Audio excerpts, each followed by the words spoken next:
Hey guys, welcome back here, True Knight. So, Season 1, Episode 2 of True Knight's Quest. We are doing the Trap Trick structure deck from scratch to, I guess, optimal build, or as optimal as I can make it for a locals level. So, the whole outline of this deck is that I want to make it to where you could feel comfortable competing at a locals weekly against things such as Fiendsmith or... Sorry, let me fix that camera angle for you guys so you can at least see my face a little bit. Yeah. So that way you can compete at least a locals level consistently and feel like you're at least going toe to toe with Fiendsmith and Malice for right now, right? So I did purchase $20 in cards. I didn't purchase it on TcgPlayer, but I'll show you the prices there. A thing that I'll explain to you is that the guy that I go to pick up these cards at the shop, he'll match TcgPlayer pricing, so really cool with that. I actually spent, I think, $20.50, so I'll only spend $19.50 next week. But yeah, let's go ahead and cut to what I picked up on upgrades. Hey there guys, so just got back from the gym, so I wanted to go over what I got for episode 2 of True Knight's Quest here, season 1. I'm not counting shipping because I am picking this all up locally. I went to the card store this morning. But here's what we got. We got ourselves a Lily Bora, Merrymaker. We found a heck of a deal on SP Little Knight. We got Dimensional Barrier, 3 of them for the side. We got Sarogas. I got Parallel Exceed. Solemn Strike I think will be really strong this format, especially now. And it's a cheap alternative to anything else, as you can see. Regulus, Disco Coliseum. My expensive card for this upgrade was an $8 Impermanence. What's really cool is about the guy to go see at the card store, he matches all the prices that you see on TcgPlayer. So I was able to pick up everything for $20.50. So next week I will do $19.50 as opposed to $20. So cool. Let's get back to the video. Peace. Okay, so with that being said, I did pick up those upgrades. 3 Exceed for the main deck. Really want to get it in there. This is the biggest pickup I made of the upgrades, is an Imperm. Plan is to get a place hit of those, so I feel like it's really important. And then I focused hard on the side deck, of course, because I feel like you should. 3 Lancia, 3D Barrier, and I'm going with 2 Strike. I feel like it's a really tricky, good thing to put in there. And then the thing I'm going to test out this week is the Therion package. I think I picked it up all together for like $2, so I saw it as a good chance to try this in 2025 and see how it competed, if it competes at all, you know. And I'll do some matches, or a match at least excuse me, on Omega so you can see it. And then we will build into next week's, where I'll pick up even more upgrades. Maybe what I'll do is just spend the $19.50 to finish out this set and pick up another card for the side deck, or maybe another staple. I don't know, but we'll just kind of see how it goes. I don't know how this is going to go in the deck because I don't want to play too much engine, or I know the game is all about supplementary engines, so I wanted to try this. And I don't want to just blow all the funds for 1 week on one Fenrir, you know. So it's kind of where we're at, especially with the Bystials too.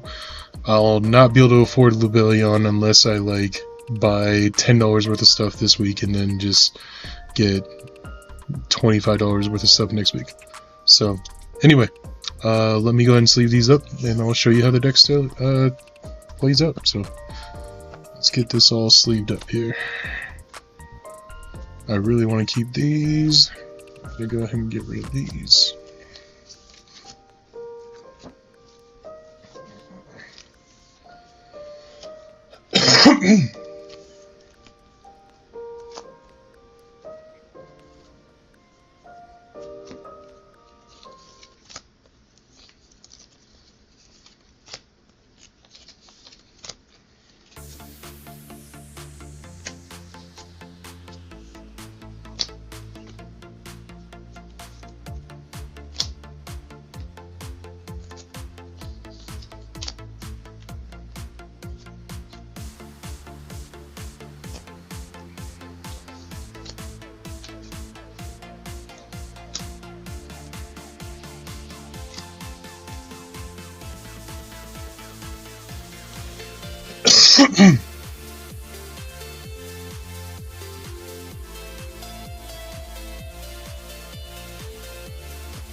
Alright guys, let's get right into it with the upgrades.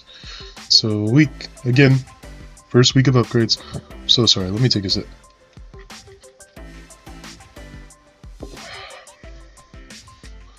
There's a whole bunch of stuff going around in Colorado.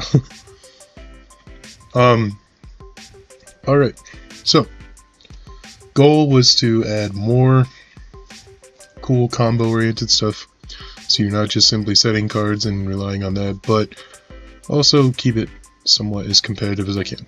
And I don't want to just jump right into like our hardest, most difficult engines, because this is a new player we're talking about, right? So let's get right into it. Stays the same.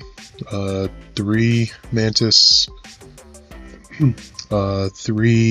Marmello, 3 Pudica,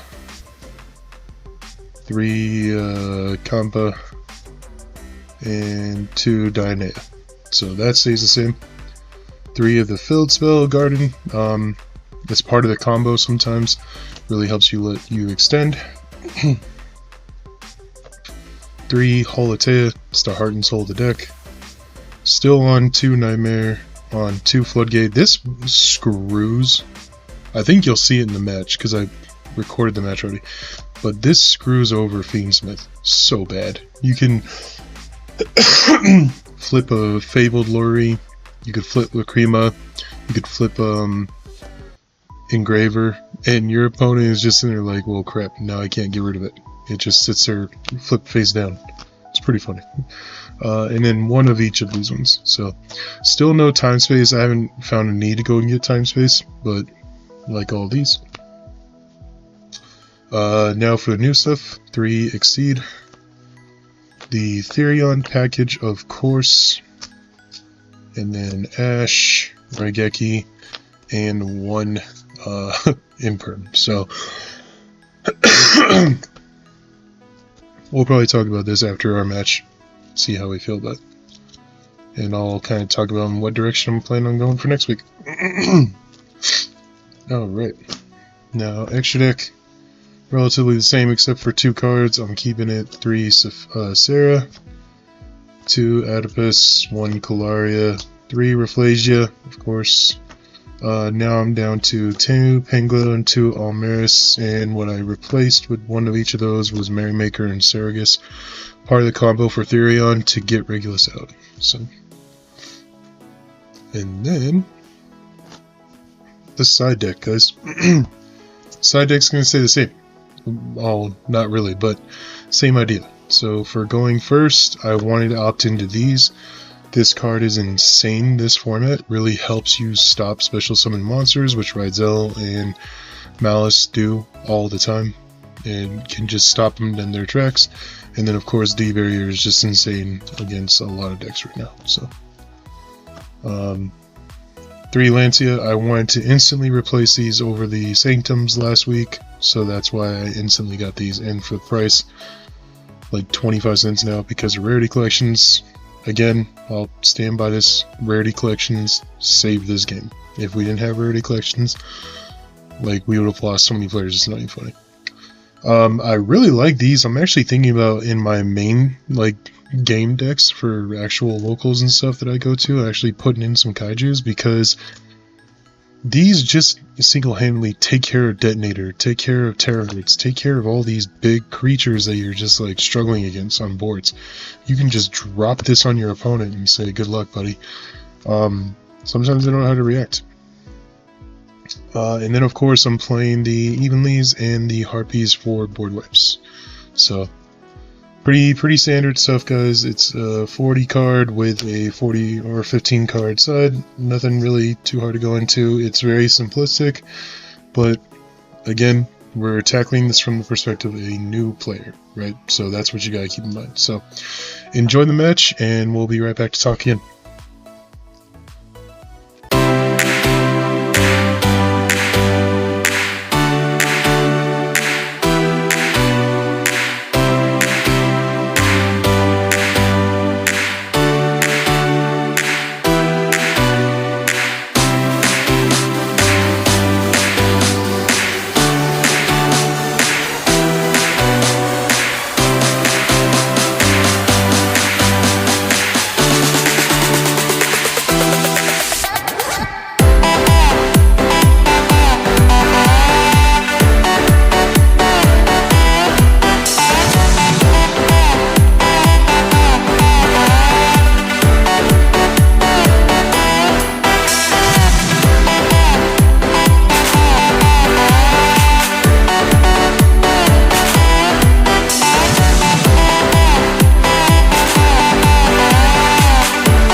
So yeah, we did, I think, in my opinion, piss off the Fiendsmith player and just made him quit because he was not prepared for a card like this. And that's good and cute and all, but I feel like I'm onto the wrong idea with the Therion stuff. So I think I'm going to take out the Therion stuff going next week. Maybe I'll side it for like a good going third, throw my opponent off, and go into a negate. But I'm not playing nearly enough non-engine. I need more non-engine cards. I need things like imperms. I need things like maybe even talents. I need things like Nibiru. I think those cards are just too pivotal this format. So we're probably going to see like these go either to the side or just out completely for some nibs, and then we'll look to replace this with something else. Maybe even replace this. I don't know yet. So we'll kind of get into that as we go into next week's episode. But thank you for tuning in to episode 2, season 1. I know I called this deck cringy at the beginning of all this, and I still kind of stand by that just because the player base is weird for it. And it's morely the player base is what's making this deck cringy more than the actual deck itself. The deck is solid, especially for a beginning player. This is a solid deck to pick up, learn the game, and learn basic mechanical instinct. However, just all the history with this deck and the cringiness that's surrounded by it, I'll be excited to get this done with in about 2 weeks. So, and move on to the next deck. So, but fun little quest I've been on so far. It's been kind of cool just seeing this deck grow. Cool beating Fiendsmith with it. Picked up a $30 in structure deck stuff and kicked a Fiendsmith player's ass with it. So that was pretty cool. But yeah, please be kind, be respectful, like, comment, subscribe, and be on the lookout for episode 3. Peace.